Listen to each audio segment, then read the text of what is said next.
All right, hello and welcome. Let's be real, you've probably seen Bali everywhere on your social media feed lately, right? And you're probably wondering, what is all the hype about? Well, you've come to the right place. Today, we're going to decode the Island of the Gods in a super quick guide, especially for all you travelers from India. So let's jump right in and figure out what makes this place so special.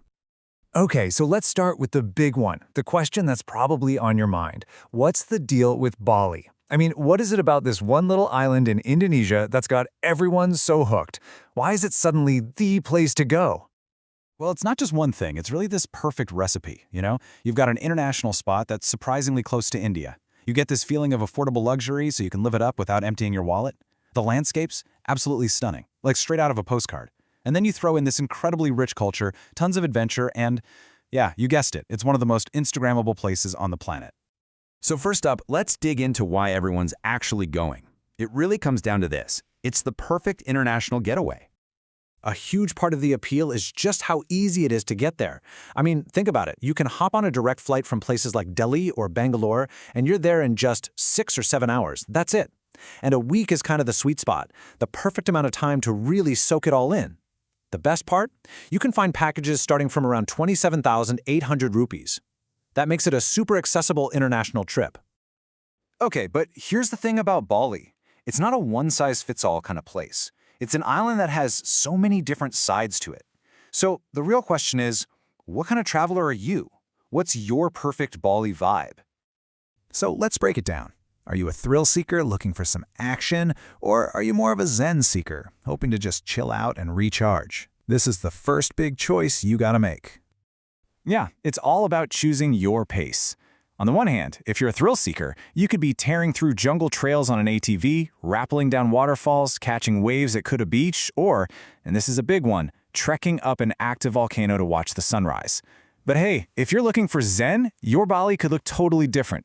Picture this, finding your center at a yoga retreat, getting pampered with a traditional Balinese spa day, or just quietly meditating by those beautiful, serene rice terraces. But wait, what if you're neither of those? What if you're not just looking for an adrenaline rush or a yoga pose? What if you want to dive deep into the heart and soul of the island? Well, then maybe you're a culture explorer.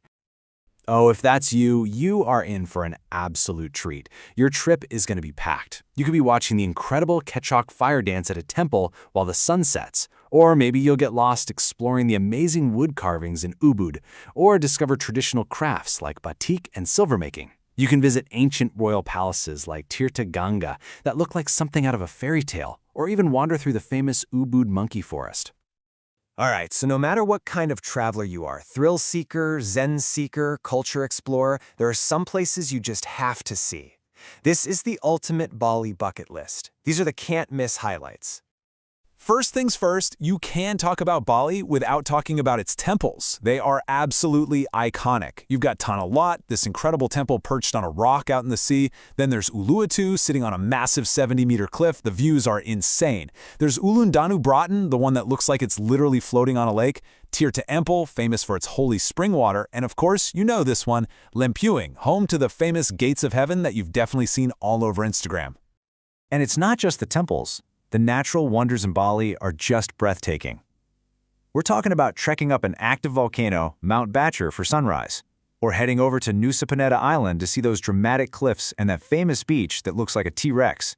And you can't forget the Tegallalang Rice Terraces. These aren't just pretty fields. They're a UNESCO World Heritage Site. And the Sekempel Waterfall? Just a stunning series of cascades hidden in the jungle. The landscapes are truly on another level. Okay. So are you feeling inspired yet? I bet you are. Let's switch gears and get into the practical stuff, planning your trip smartly. Because knowing these little details is what's going to make your trip go from good to amazing. So first thing you need to decide, when should you go? Bali basically has 2 seasons. You've got the dry season from about April to October. This is when you get all the sunshine, perfect for surfing, hiking, all that outdoor stuff. The downside? It's peak season, so it's more crowded. Then you have the rainy season from November to March. It's going to be more humid and, well, rainy, but it's less crowded, everything is super green and lush, and it's the perfect time for things like spa treatments and yoga. And now for maybe the most fun part about planning a trip from India, the money. Right now, 1 Indian rupee gets you around 189 Indonesian rupiah. No, you heard that right. You're basically going to be a rupiah millionaire the second you land. How cool is that? And don't stress about the visa, because it is super simple for Indian citizens. You've got two easy options. You can either apply for an e-visa online before you leave, or you can just get a visa on arrival right when you land in Bali. Either way, just make sure you have your passport, return tickets, and hotel booking handy. You pay the fee, which is about 2,500 rupees, and boom, you're all set. All right, now that we've covered the practical stuff, let's get into some of the fun and quirky secrets about Bali. You know, the surprising things you only really learn once you're there. Okay, check this out. It's a local belief that for the first 3 months of their lives, babies are seen as divine beings, still connected to the spirit world. Because of this, their feet are not allowed to touch the impure ground, so they're carried everywhere until a special ceremony finally welcomes them to the earth. Isn't that incredible? And the cool facts just keep coming. Did you know that Bali has a day of silence for its New Year? The entire island, including the airport, literally shuts down for a full 24 hours. It's also home to Kopi Luwak, which is the most expensive coffee in the world. And that Kecik dance we mentioned, it's a retelling of the Ramayana, but done with this amazing chorus of human voices instead of instruments. Oh, and get this, the waters around Bali have over 3,000 species of fish. That's double what you'd find in the Great Barrier Reef. So, there you have it, a quick tour through the Island of the Gods.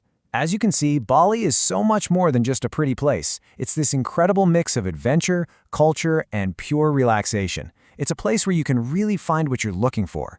So the only real question left is, what will your Bali story be?